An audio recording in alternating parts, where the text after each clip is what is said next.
Imagine a 12-year-old boy, marching beside grown men who collapsed one by one. No water, no food, his feet raw and bleeding. He wasn't a soldier. He wasn't a prisoner of war. He was just a kid, forgotten in the cruelest corner of the Pacific. And yet, he saw something no adult lived long enough to speak about. What he witnessed on that hellish road, between muffled screams and bodies rotting under the sun, still haunts him to this day. And once you hear what happened, you'll understand why some traumas can't be put into words. This story is true, and you will never forget it. If this story moved you in any way, leave a like and let us know in the comments where you're watching from. So the voice of this boy, and of all those who were lost, will never be forgotten. I was 12 years old. I didn't know what geopolitics meant, and I had no idea why the world was tearing itself in two. But I knew what hunger was. I knew what fear felt like. And I knew death and what it smelled like. Can you imagine the smell of death? It doesn't have just one odor. It's a sickening mix of rotting sweat, human waste, dried blood, and flesh that's already given up on living. It's not something you describe, it clings to you. And in April 1942, it clung to everything, to the bodies, the uniforms, the roads, and to my young, terrified eyes. My name is Jose Pepe Salazar, and I survived the Bataan Death March. I wasn't supposed to be there, not as a soldier, not even as a prisoner. I was just the son of a Filipino army cook. My father, Ramon, served rice and watery broth to the Filipino and American soldiers defending Bataan from the Japanese. When the bombing started, we hid in an old rice storage room and we stayed there for days. But then they surrendered. Have you ever seen a man surrender? It's not the same as seeing a man die. There's something in the eyes of a man who gives up, something that doesn't exist anywhere else. It's not pain, it's not fear, it's absence, like a void, hollow and bottomless, as if the soul had already left, and the body just hadn't caught on. On April 9, 1942, General Edward King signed the surrender. With that, around 76,000 men, Filipino and American, became prisoners of the Japanese Imperial Army. And along with them, civilians like me, trapped in the chaos. That same afternoon, I was separated from my father. He handed me an empty canteen, a spare shirt, and held me tightly. He said, "If you don't see me tomorrow, follow the others. Don't stop. Don't talk to anyone. Just walk. And don't cry. They kill the ones who cry." Those were his last words to me. I never saw him again. What came next was the beginning of hell, and I don't mean the march itself, not yet.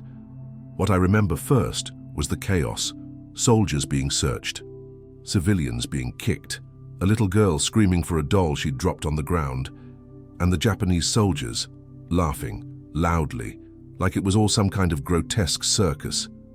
That night, we were grouped together. I was surrounded by Filipino soldiers, most of them malnourished, sick, their eyes sunken, unsure if they even had the strength to stand. Do you know what it looks like when a man with malaria tries to stay on his feet? He shakes like a branch in the wind. But the wind, at least, is free. He wasn't. None of us were. Then came the order, "March." And so began what history would later call the Bataan Death March. But for me, it was just the start of the cruelest journey of my life. The next day, we walked the first few miles. They said it was only 60 miles to San Fernando, but to bare feet, dehydrated bodies, and men who no longer knew the line between dream and reality, 60 miles might as well have been a trip through hell. I saw soldiers beheaded for stumbling. I saw a man ask for water and get stabbed in the gut with a bayonet. I saw things no child should ever see. And the sound. Oh, the sound. It wasn't just the shuffle of broken feet. It was the dry, sudden sound of distant gunshots, the buzz of flies circling another fallen body, and the silence, that heavy, suffocating silence where no one dared to speak. It's strange how silence can be deafening. And on that stretch of road, it was like the earth itself had stopped breathing. Have you ever heard that kind of silence? I heard it, and I was never the same after that. On the second day, the heat became an invisible enemy. The Philippine sun showed no mercy. It was like the sky had been torn open, and every ounce of fire in the world was pouring down on us. My feet were raw.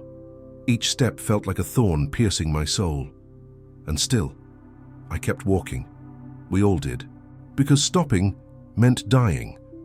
There was a man beside me named Eusebio. He was Filipino, strong, with a deep, rough voice. He noticed I was limping.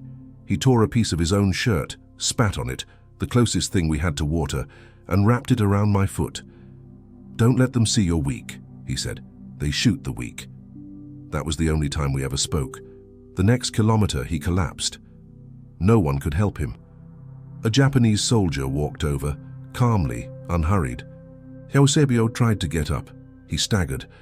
The soldier raised his bayonet and struck, quick, silent, like it was routine. You know what's strange? There were no screams, not from him, not from anyone.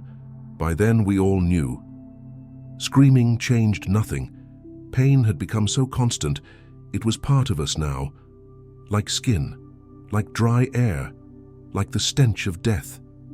Have you ever breathed the same air as hundreds of men who no longer want to live? With each passing mile, more bodies, sometimes piled on top of each other, sometimes left in the middle of the road, eyes open toward the sky, as if searching for answers in the clouds that never came. That night, the end of day 2, we slept on hard ground in a clearing. No blankets, no food, and most of all, no water. That was the worst part. The thirst. Thirst is not a feeling. It's a creature, a living thing that takes over your body and invades your mind. It changes you. It makes you think things you never would. It makes you consider drinking anything, filthy puddles, urine, mud. There was an American soldier, lips cracked, eyes bloodshot.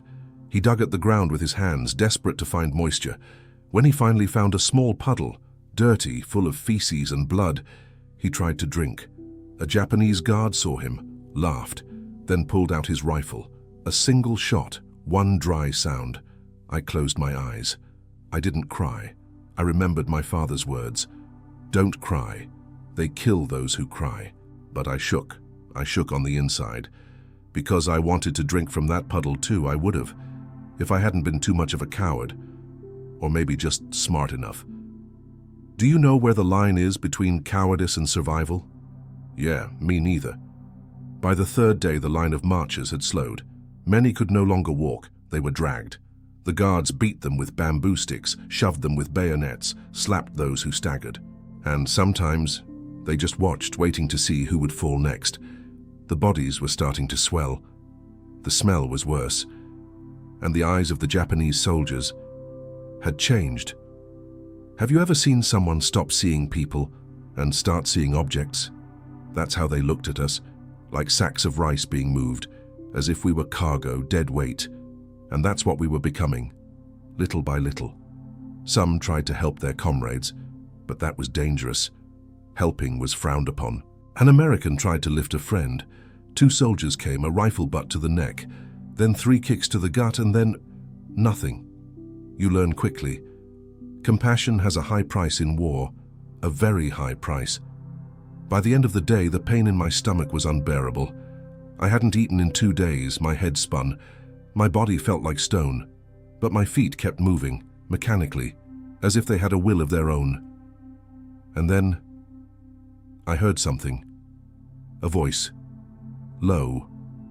Weak. "Hey kid, in over here." It was a man lying on the side of the road. His eyes were half shut. An American, maybe in his 40s. He was dying, but he was smiling, with a strange expression. He held out a dirty piece of cloth. Inside were 3 grains of rice. 3. He pointed to his mouth, then to my chest, as if to say, "Go, live." I accepted, swallowed those grains like they were sacred pearls, and I made a vow to keep going. For him, for Eusebio, for my father, for myself. Can you understand the value of 3 grains of rice? That day, they were the difference between going on and giving up. On the 4th day, the road stopped being a path. It became a cemetery without tombstones. Dust rose from bare feet, mixing with dry blood and sand. The screaming had faded. Most of the men didn't have the strength to beg anymore. Now, They simply collapsed, and the earth swallowed them in silence. I had learned to look down, to avoid seeing faces.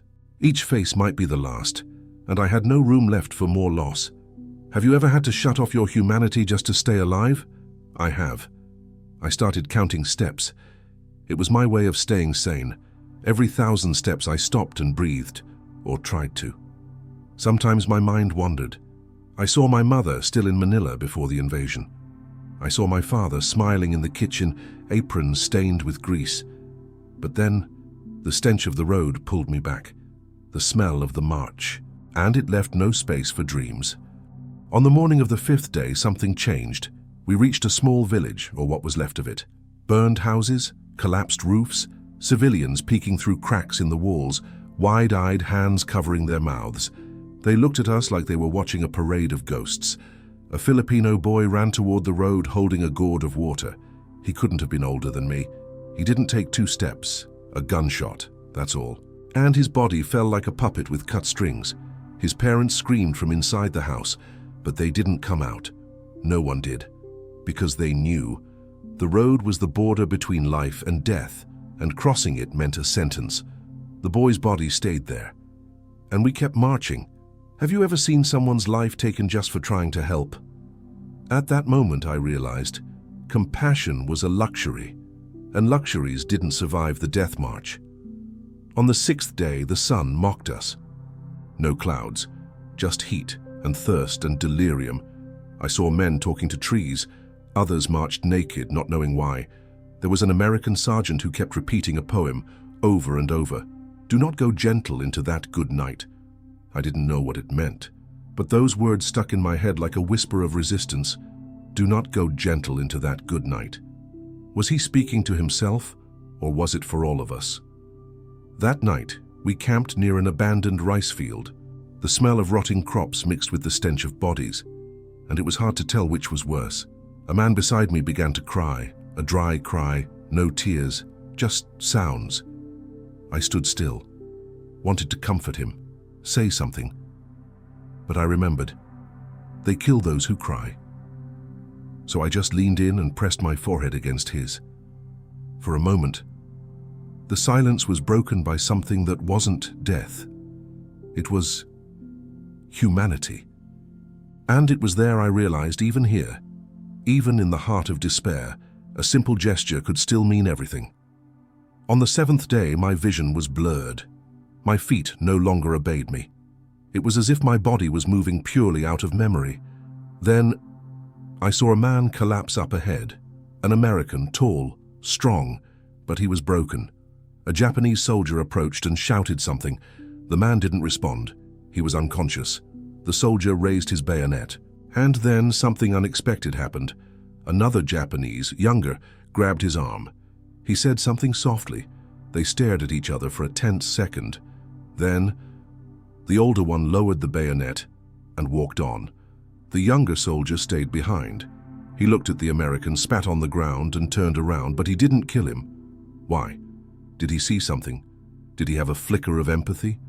Or was he just tired of killing? I'll never know. But that moment, it gave me a flicker of hope. Maybe not everyone there was completely dead inside. By the end of the day, we saw the railroad tracks. A quiet murmur spread through the line, almost imperceptible, but there. San Fernando. It was the end of the march, at least the walking part.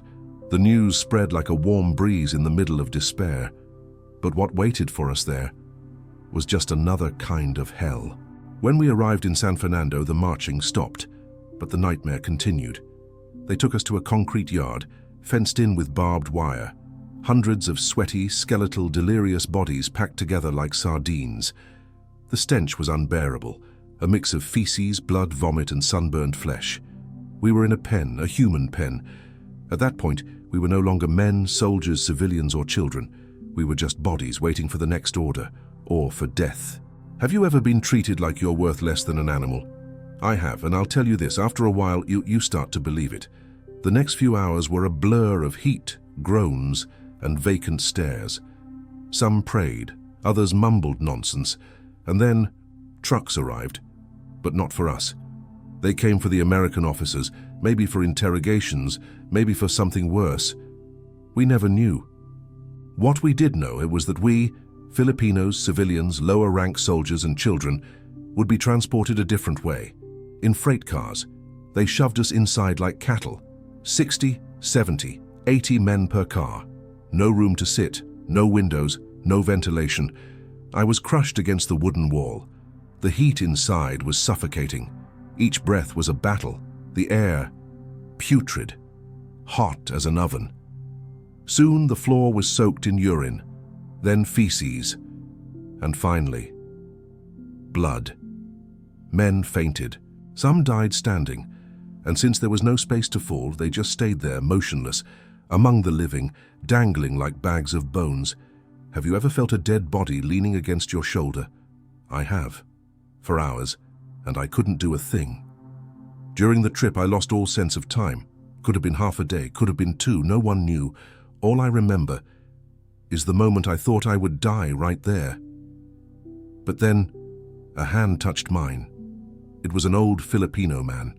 His name was Taga. His eyes were hollow, but alive. He didn't say a word, just squeezed my hand and pointed upward. There, between the cracks in the wooden wall, a thin sliver of light. We took turns reaching for it, one at a time, just to feel the air, and because of that, some of us survived.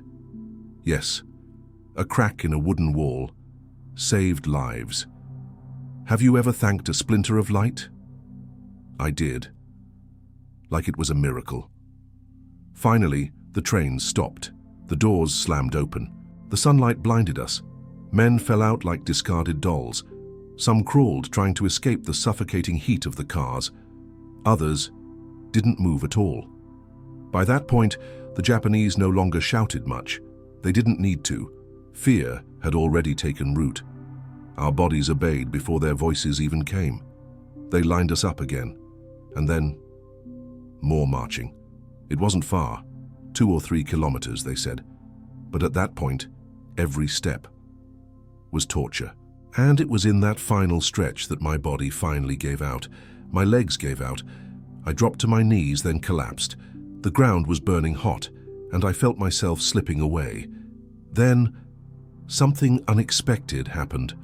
A man behind me grabbed me by the arms and pulled me up. He was American, covered in dirt and wounds, eyes barely open. "Get up, kid," he whispered. "Walk, or die." I wanted to ask who he was, to thank him, but all I could do was nod and walk. One step, then another, and another. That man carried me for at least a kilometer, and then he was gone. I never knew his name, never saw him again, but his voice stayed. Walk or die. Simple words, but in that moment, they were a survival code. We finally arrived in Capas, home to the prisoner camp known as Camp O'Donnell. That place was an extension of hell. Overcrowded barracks, mass graves, contaminated water, diseases spreading like smoke in the wind. But on that day, at that very moment I was alive, thousands were not. It's estimated that over 10,000 men died during the Bataan Death March, but that's just a number. You want the truth? They didn't just die. They were forgotten, crushed, erased by time and indifference. But me, I remembered every single one, because they were still with me, in every ache, in every silence, in every grain of rice. Camp O'Donnell. Just hearing the name carried a shadow. But when we stepped onto that cracked ground, we realized this wasn't a prison camp. It was a silent slaughterhouse. The bamboo barracks were packed, men piled on top of each other, covered in wounds, coughing blood, feverish. And when the wind blew, it carried the stench of death. Literally, there were no meds, almost no food. And the water came from a shallow pit surrounded by feces. Each sip was Russian roulette against dysentery. Do you know what it's like to see someone die of thirst with water within reach? On my first day, I saw a man bury his head in the contaminated water bucket and drink like a dog. 30 minutes later, he was dead. There were no doctors, no mercy, only contagion. And silence. Silence. And flies. Thousands of them. I didn't have time to cry. My small body was seen as less threatening, so they assigned me to help in the makeshift kitchen. Kitchen was a generous word. It was a shed with 2 pots and a fire made of dried dung. My job was to stir a thin soup of fermented rice and serve each prisoner a single shallow ladle a day. Have you ever looked into the eyes of a starving man while holding his only food for the day? It's unbearable. Some tried to steal an extra portion. Others collapsed before reaching the bowl. Some vomited as they ate. Their bodies couldn't handle food anymore. And some looked into my eyes and whispered, "Thank you," as if I was some kind of savior. But I was just a kid, a scared boy. And every day I asked myself, why am I still alive? There was a Filipino officer named Lieutenant Marcelo. He walked with a limp using a wooden cane. He was respected among the prisoners. Rumors said he'd escaped another camp before. He sort of adopted me, protected me from the Japanese soldiers who'd lash out at anyone who stepped out of line. One time I spilled a bit of rice. A guard raised his rifle to hit me. Marcelo stepped between us, looked the soldier dead in the eye, said something in Japanese. I never knew what it was, but the guard lowered his weapon, and I never forgot that. Not because he saved me, but because even there, even in that place, and someone still cared about someone else. But Camp O'Donnell had another face, the mass grave. Every morning at sunrise, a group was tasked with hauling the corpses from the night, a makeshift cart tied with rope. The dead were stacked like firewood, and I was assigned to push that cart for 2 days. Have you ever pushed the body of someone who spoke to you the day before? It shatters something inside you. On the second morning, as I climbed onto the cart, I saw Eusebio, the man who wrapped my injured foot with a strip of his shirt. He was there, stiff, mouth slightly open, eyes staring at the sky. I recognized the dirty rag, the same one. I touched his hand. It was cold, and even so, I wanted to say I was sorry for not saving him, for not being strong enough, for still being alive. But no one survives a war in one piece. Not on the inside. The months dragged on. The food got worse. The bodies piled higher. But little by little, rumors began to spread. That the Japanese would begin transferring prisoners. That camps were opening in other regions. That some Americans were being moved. Then one day a soldier called me over. He said something I didn't understand at the time. Another prisoner translated, "You're leaving to another camp." I didn't know why or how, but when I was marched out with 20 other men, I understood. It was luck, or roulette, or the will of something bigger than me. All I knew was that I was leaving Camp O'Donnell, and once again, I had survived. But what does survival mean when everything inside you is already dead? The transfer happened in silence. No explanations, no clear destination, just sharp commands, rough shoves, and short orders. We were loaded into an open truck, our hands tied, eyes locked on every bend in the road. I trembled. Not from fear. Fear had already devoured me long ago, but from uncertainty. Were we being taken to die, or to live through a new kind of hell? The road seemed endless. Each jolt from the truck pulled a groan of pain from someone. I kept my head down, eyes fixed on my thin, wounded hands. A single thought hammered in my skull. Why me? They took us to an improvised camp in Pangasinan, in the heart of the island. Smaller, more open. Canvas tents and stacked sacks of rice. There, prisoners were used for forced labor by the Imperial Army, unloading supplies, fixing roads, digging trenches. It was exhausting, but different. There were fewer executions, fewer beatings.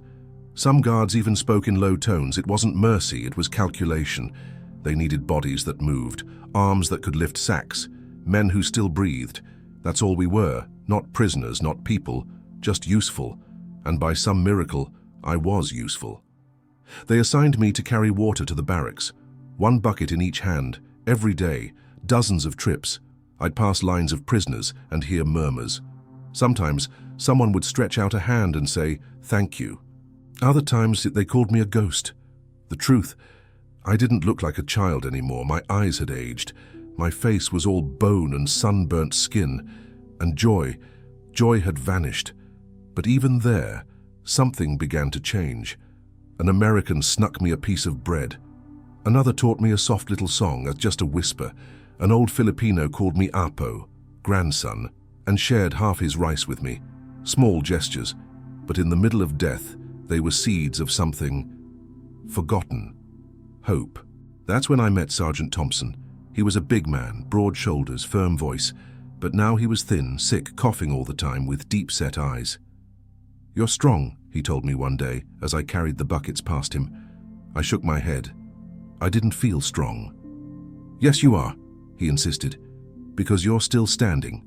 He became my quiet mentor, taught me how to conserve energy, how to avoid certain guards, how to fake a fever if I needed to. At night, he'd tell me stories about his home in Oklahoma, his mom's apple pie, his dad teaching him to hunt deer. I'd never seen a deer, but I listened like it was a sacred fable.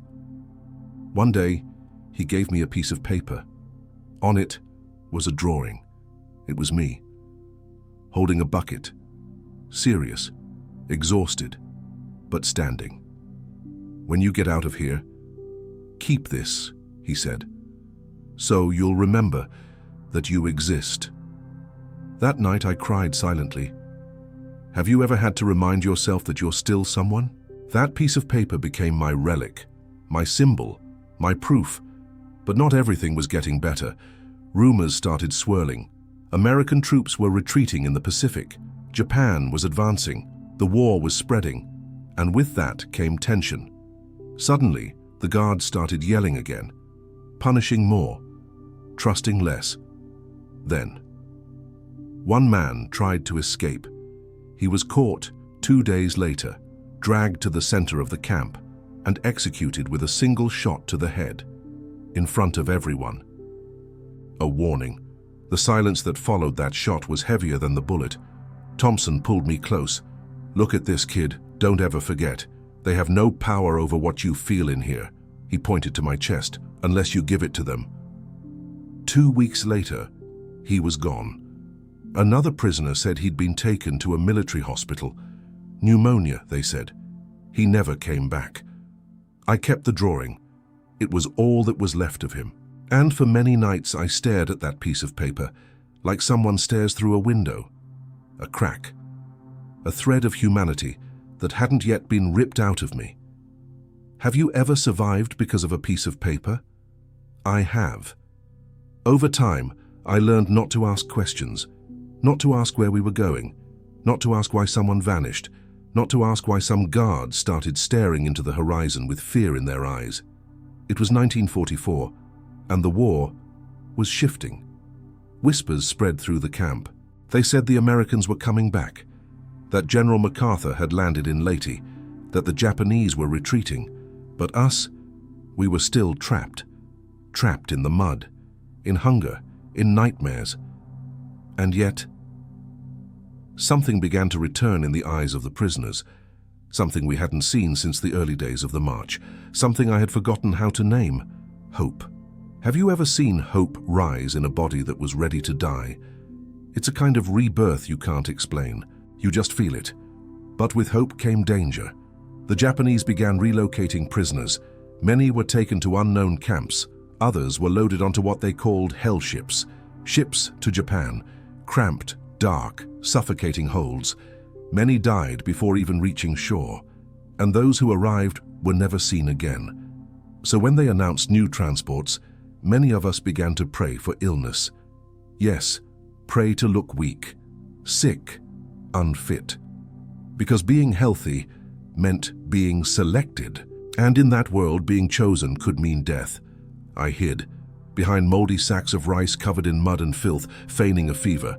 I stayed that way for 3 days, and when the trucks finally left, half the camp had vanished. But I was still there, alive. It was around that time that I found something I thought I had lost, the sound of my own voice. An American soldier called me over, not for a chore, but just to talk. "Hey kid, do you still remember your name?" I nodded. Then say it. My throat was dry. I hadn't spoken in days, only whispered. But I said, "Jose." He smiled. "Jose. Good. That means you're still someone. Never forget that." A few days later, the planes came. First the sound, a distant roar, then the glint in the sky. American bombers flying high, drawing promises in the air with their trails. The guards became nervous. They started burning papers, moving supplies. And then, one night, they disappeared. Just like that. The next morning we woke up and there were no more guards. The towers were empty, the gates wide open. We were free. We didn't know. We walked around the camp in silence, touched the walls, the gates, like it might be a trap, like it wasn't real, until a plane flew low over the camp and dropped a package, attached to it an American flag. That's when it hit us. The war had turned. A few days later, American soldiers arrived, doctors, nurses, trucks full of food. I saw grown men cry like children, and children, like me, smile like grown men. A nurse pulled me onto a truck and handed me a piece of bread. It was soft, sweet, warm. I cried, and she hugged me. Have you ever cried over a piece of bread? I did. Because in that moment, it wasn't just bread. It was a promise. That I was no longer alone. They took me to Manila, a military hospital. They gave me new clothes, vaccines, a haircut. And then, they put a mirror in front of me. I didn't recognize myself. That skinny boy with sunken eyes, scars on his neck, marks on his wrists. That was me. I touched my face, ran my fingers along the scar I got the day I collapsed on the March Road, and then I whispered to myself, "You're alive." Years passed. The world kept spinning. Borders changed. Men were tried. Treaties were signed, and the war faded into history books. But inside me, it never ended. They recorded my name. Historians, journalists, American officers interviewed me. They said my story was special, that a 12-year-old boy surviving the Bataan Death March was almost impossible, almost. But I never saw myself as a hero. I never liked that word, because heroes, in movies, win. They save the day. They have a choice.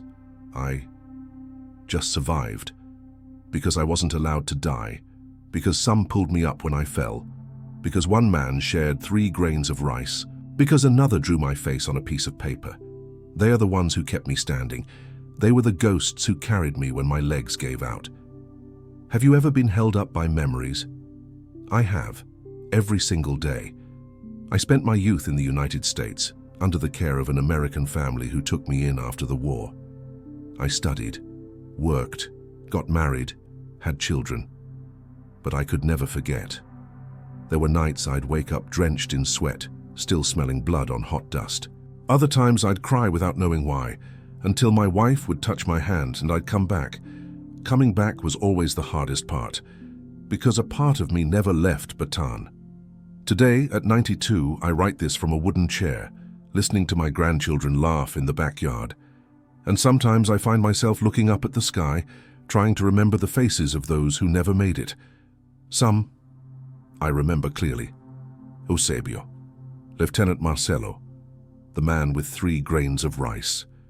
The American who pulled me up and said, "Walk or die." Sergeant Thompson's and his drawing, all of them, live within me, not just as memories, but as parts of who I am. You might ask, how do you go back to normal after something like that? The answer is simple: you don't. You learn to carry it, not as a burden, but as honor. Yes, honor. Because those who survive carry those who couldn't, not as weight, but as legacy. In 2002, I was invited back to the Philippines. Ceremony in Bataan. Survivors of the march gathered, just a few, very few. We hugged without saying a word, because silence was still the truest language between us. I walked to the memorial, a great stone slab engraved with names. There I searched for the ones I knew. I found a few. I touched the stone, closed my eyes, and for the first time in decades, I let myself cry. It wasn't pain, it wasn't guilt, it was gratitude. gratitude for still being here to remember. Gratitude for living long enough to tell. Have you ever thanked life simply for being alive? I do, every day, because I am Jose Salazar, and I survived the Bataan Death March. But more than that, I lived to remember. And now, by telling you, I pass this memory forward, so it will never be forgotten, and so that, even in the darkest silence, human dignity never stops marching.